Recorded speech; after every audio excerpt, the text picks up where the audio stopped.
क्या सच में dream eleven जैसी एप्लीकेशंस को यूज़ करके आप करोड़पति बन सकते हो, या फिर इन एप्लीकेशंस को यूज़ करना आपकी ज़िंदगी का सबसे गलत डिसीजन साबित हो सकता है। दोस्तों, इस वीडियो में मैं आपके साथ एक ऐसी स्ट्रेटजी शेयर करने वाला हूं जिसके ज़रिए एक यूट्यूबर ने 2 करोड़ रुपए कमाए हैं सिर्फ एक गेम खेलकर, वो भी ड्रीम इलेवन के अंदर। लेकिन उससे पहले मैं फैंटेसी क्रिकेट गेमिंग के पूरे बिजनेस मॉडल को आपके सामने खोल कर रख देना चाहता हूं, क्योंकि दोस्तों अगर आप इसमें पूरा का पूरा अपना दिल लगाते हो और पिछले 2 से 4 महीने का आप इसमें टाइम अपना लगाते हो, तो उससे पहले आपको पूरे इस बिजनेस मॉडल को समझ लेना चाहिए कि ये आपके लिए बना भी है या नहीं बना है। ये मैं कर लेता हूँ, तब तक आप ड्रीम इलेवन पे टीम बनाओ। ये मैं कर लेता हूँ, तब तक आप ड्रीम इलेवन पे टीम बना लो।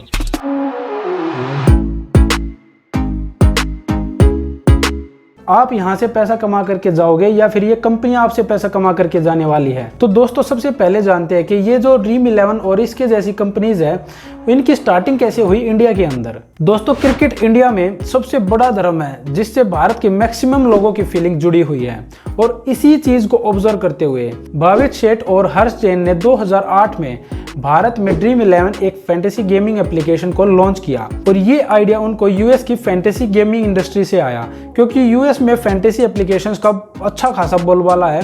तो उन्होंने सोचा कि भारत में भी बहुत सारे लोग सट्टा खेलते हैं क्रिकेट के अंदर, और बहुत लोग पकड़े जाते हैं, और क्रिकेट में बहुत बड़ी फैन फॉलोइंग है इंडिया के अंदर। तो क्यों ना ऐसी फैंटेसी गेमिंग एप्लीकेशंस को इंडिया में भी ट्राई किया जाए। और साथ में उसी समय दोस्तों 2007 में आईपीएल भी स्टार्ट हुआ था, जिसके कारण लोगों का और भी इंटरेस्ट बढ़ गया था क्रिकेट के अंदर। तो दोस्तों 2008 के अंदर ये ड्रीम इलेवन एप्लीकेशन लॉन्च होती है। उसके बाद 2010 में ये 1 मिलियन यूजर्स को क्रॉस कर जाती है, और 2019 आते आते ये 45 मिलियन को क्रॉस कर जाती है, और 2022 में इसका यूजर बेस हो चुका है 15 करोड़ प्लस का। और इसका जो रेवेन्यू कलेक्शन था वो 2022 में 3700 करोड़ जा चुका है। दोस्तों इसके जो मिसलेनियस एक्सपेंसेस है 2022 के, उसका खर्च जो था वो था 1000 करोड़। और मिसलेनियस एक्सपेंसेस के अंदर आता है recurring fees, advertising and travelling, यानी कि जो भी ये आप जितना भी एडवर्टाइजमेंट देखते हो वो इनका 1000 करोड़ के अंदर के बजट का था। दोस्तों आज के दिन इस कंपनी की वैल्यूएशन 8 बिलियन डॉलर या फिर 60,000 करोड़ रुपए है, जिस पर इन्वेस्टर्स ने 10,000 करोड़ से भी ज्यादा का अमाउंट इन्वेस्ट किया है ड्रीम इलेवन के अंदर। अब इसके बारे में हम आगे बात करेंगे दोस्तों कि इस तरह की एप्लीकेशंस के अंदर इन्वेस्टर्स का इतना ज्यादा इंटरेस्ट कैसे जाग गया है। और साथ में एक क्वेश्चन उठता है कि ये फैंटेसी गेमिंग जो है ये लीगल है या इलीगल है। तो इसको मैं अभी क्लियर कर देता हूं कि ये इंडिया के अंदर लीगल है, क्योंकि 2020 के अंदर ड्रीम इलेवन पर एक केस कर दिया था पंजाब एंड हरियाणा कोर्ट के अंदर एक बंदे ने। दोस्तों उस बंदे ने एक पिटीशन डाली थी हाई कोर्ट के अंदर कि ये जो ड्रीम इलेवन कंपनी है ये सट्टा खिलवाती है और इसको जो है बैन किया जाए, क्योंकि सट्टा खेलना इंडिया के अंदर लीगल नहीं है। लेकिन ड्रीम इलेवन के एडवोकेट्स ने ये साबित कर दिया कोर्ट के अंदर कि ये जो गेम खिलाती है ड्रीम इलेवन, ये गेम ऑफ स्किल के अंदर आता है, ना कि गेम ऑफ चांस के अंदर आता है। अगर गेम ऑफ चांस के अंदर ये आता तो इसको इलीगल घोषित कर दिया जाता और इसको बैन कर दिया जाता। दोस्तों उन्होंने कहा कि इसमें कोई भी प्रेडिक्शन करने से पहले एक्सट्रीम लेवल की रिसर्च करनी पड़ती है, साथ में एनालिसिस करना पड़ता है, और साथ में इसमें टैलेंट की भी ज़रूरत है।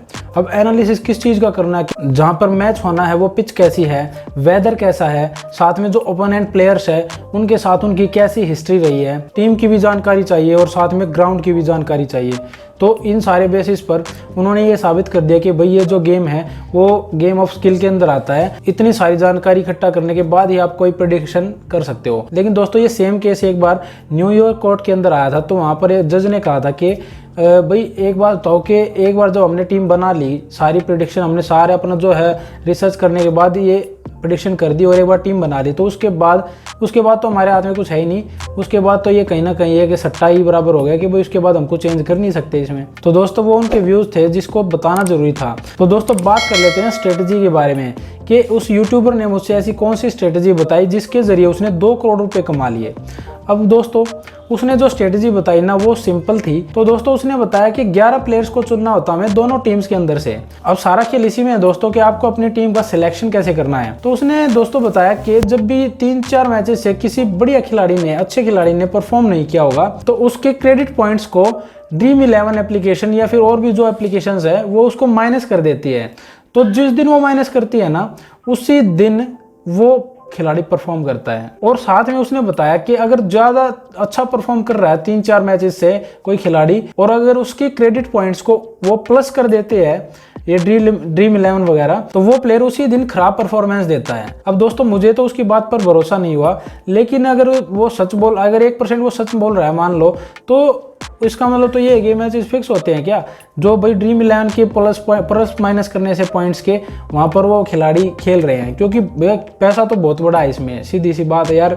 ये जो ड्रीम 11 वगैरह ये इसमें बहुत ज़्यादा पैसा है। तो दोस्तों इन फैंटेसी गेमिंग एप्लीकेशंस का हमारे इंडिया के यूथ पर क्या असर पड़ता है, इसके बारे में जानना, इसके बारे में डिटेल से समझना बहुत ज़रूरी है दोस्तों। सबसे पहला जो नेगेटिव असर पड़ता है वो होता है एडिक्शन। जब आप हार जाते हो तो दोस्तों आपको लगता है कि यहाँ से मैंने जितने पैसे लगाए हैं कम से कम मैं वो तो वापस लेके जाऊं जिसके लिए आप बार बार खेलते हो। या फिर जब आप जीत जाते हो तब तो आपको लगता है कि भाई यहाँ पे तो मैं मतलब मुझे तो सब पता है, और वहाँ पे आप और कॉन्फिडेंस हो जाते हो और आपको लगता है कि भाई अब मुझे और खेलना चाहिए, अब मैंने अगर 10,000 रुपये कमा लिए तो मुझे 1 लाख कमाना है ना। सेकंड जो इसकी नेगेटिव चीज़ है दोस्तों वो है लो बैरियर एंट्री है इसमें, यानी कि आप 5 रुपये, 10 रुपये, 50 रुपये से भी खेलना स्टार्ट कर सकते हो। क्योंकि अगर आप किसी बुकी के पास जाओगे ना सट्टा खेलने के लिए, तो वो आपको 100 रुपये में, 200 रुपये, 500 रुपये में घुसने भी नहीं देगा, है ना। लेकिन यहाँ पर आप घर बैठकर ऑनलाइन आप 5 रुपये का सट्टा लगा सकते हो, वो भी 1 करोड़ के इनाम वाला। ये कहीं ना कहीं सपने दिखाने वाली बात है। और थर्ड रीज़न है दोस्तों हाई एग्जिट बैरियर, यानी कि दोस्तों आपको तो अगर यहाँ से एग्जिट करना है इस गेम से तो आपको 200 रुपये मिनिमम विड्रॉल करना पड़ेगा, और वो 200 रुपये आपको इन एप्लीकेशंस को जीत के ही करना पड़ेगा। इन एप्लीकेशंस के अंदर आप जब तक आप जीतोगे नहीं ना, वो पैसा आप विड्रॉ नहीं कर सकते हो। तो अगर आपने 200 रुपये अगर आपके 150 रुपये फंस गए तो आप उसको निकालने के चक्कर में और गेम खेलोगे और आपका और ज़्यादा टाइम वेस्ट होगा, और आप ज़्यादा एडिक्ट हो जाओगे इन गेम्स के। तो बहुत बड़ी साइकोलॉजी के साथ इन गेम्स को रन किया जा रहा है दोस्तों। अब आप एक बात बताओ दोस्तों कि 1 लाख लोग पार्टिसिपेट करते हैं ऐसे 5-5 रुपये, 10-10 रुपये लगा करके, तो उसमें आपकी जीतने की कितना परसेंटेज है, कितना प्रोबेबिलिटी बनती है आपकी जीतने की? 1/1 लाख। तो पॉसिबल है क्या यार? और दोस्तों बात ये नहीं है कि आपके एडिक्शन की वजह से इसमें सिर्फ आपका पैसा वेस्ट होता है, बल्कि दोस्तों सबसे ज़रूरी चीज़ है जो वो है टाइम। आपका टाइम भी वेस्ट होता है, क्योंकि दोस्तों अगर आपने किसी एक मैच में पैसे लगा दिए तो आपको पूरा मैच तो देखना पड़ेगा, ठीक है। उसके बाद उसकी हिस्ट्री में भी जाना पड़ेगा, समझना पड़ेगा। उसके बाद फिर अगले दिन जब आप टीम बनाओगे ना, तो उससे पहले आप पूरी रिसर्च करने 2-3 घंटे उसी में लगा दोगे, आपका पूरा ही दिन चला जाएगा। फिर आने वाले टाइम में ऐसे एडिक्शन पड़ जाएगी और उसके बाद आप पूरा दिन इसी में लगे रहोगे। अब ये बताओ दोस्तों कि ये जो सारे कर्मकांड है ये आप क्यों कर रहे हो? ताकि आपको पैसा कमाना है ना। तो आप मेहनत से भी पैसा कमा सकते हो। आप कोई एक स्किल सीख लो, सिर्फ एक स्किल सीख लो, उस एक स्किल से भी आप अच्छा खासा पैसा कमा सकते हो दोस्तों। 50 से 60 हज़ार, 1 लाख रुपया आप आराम से महीने का कमा सकते हो दोस्तों। अगर आप वीडियो एडिटिंग सीख लो, ग्राफिक डिजाइनर बन जाओ, या फिर कंटेंट राइटिंग करने लग जाओ, वॉलपेपर डिजाइन कर लो, ऐप डिजाइनर बन जाओ, कोडिंग सीख लो, वेबसाइट डेवलपर बन जाओ, यार कुछ तो सीख लो। लेकिन इन चीज़ों को छोड़ दो मेरे हिसाब से तो, क्योंकि मुझे लगता है इनमें सिर्फ और सिर्फ बर्बादी है, इससे ज़्यादा कुछ भी नहीं है दोस्तों। जितने भी एडवर्टीजमेंट आते हैं ना आपके सामने इन बड़े बड़े सेलिब्रिटीज़ के और इन क्रिकेट प्लेयर्स के, तो दोस्तों आप खुद बताओ क्या ये खुद यूज़ करते हैं इन एप्लीकेशंस को, या ये अपने परिवार में किसी को यूज़ करने के लिए बोलेंगे? नहीं बोलेंगे, कभी नहीं बोलेंगे। तो दोस्तों आप भी इन एप्लीकेशन को छोड़ दो, इनसे आप कभी भी करोड़पति नहीं बन सकते हो। मैं आपको लिख करके दे रहा हूँ आप इसी ये बात। और जो आप न्यूज़पेपर्स में देखते हो ना कि आपके सामने आता है कई बार कि भाई ये रिक्शा चलाने वाला करोड़पति बन गया, ये वो बन गया, दोस्तों उसमें से मैक्सिमम टाइम तो फेक न्यूज़ होती है, क्योंकि इनको जो है वो एक मार्केटिंग न्यूज़ होती है इनकी, वो मार्केटिंग कर रहे हैं उसके ज़रिए। वो आप जब पढ़ते हो तो आपके अंदर भी ये लालच जगता है कि भाई जब ये कर सकता है तो मैं क्यों नहीं कर सकता हूँ, है ना। तो इन चीज़ों को आपको इग्नोर करना होगा दोस्तों। आपने देखा होगा कि एक थार गाड़ी को घुमा रहा है एक बंदा, और माई 11 सर्कल का वो ऐड था, और उसमें बोल रहा है कि मैंने थार जीत ली है, वो भी एक मैच खेल करके, ये वो। माई 11 सर्कल पे फैंटेसी क्रिकेट खेल के मैंने महिंद्रा थार जीत ली।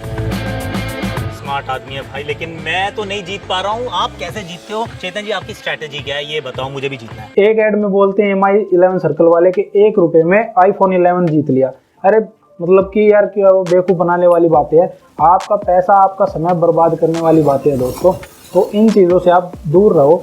मैं तो आपको यही सजेस्ट करूँगा, ये सट्टा है या नहीं है, ये गेम ऑफ स्किल ये मानते हैं, ये जो भी है हमें उससे कोई लेना देना नहीं है। लेकिन आपको अगर पैसा कमाना है तो आप मेरी वीडियोज़ को फॉलो करो, मेरी को छोड़ दो, किसी और की वीडियोज़ को फॉलो करो।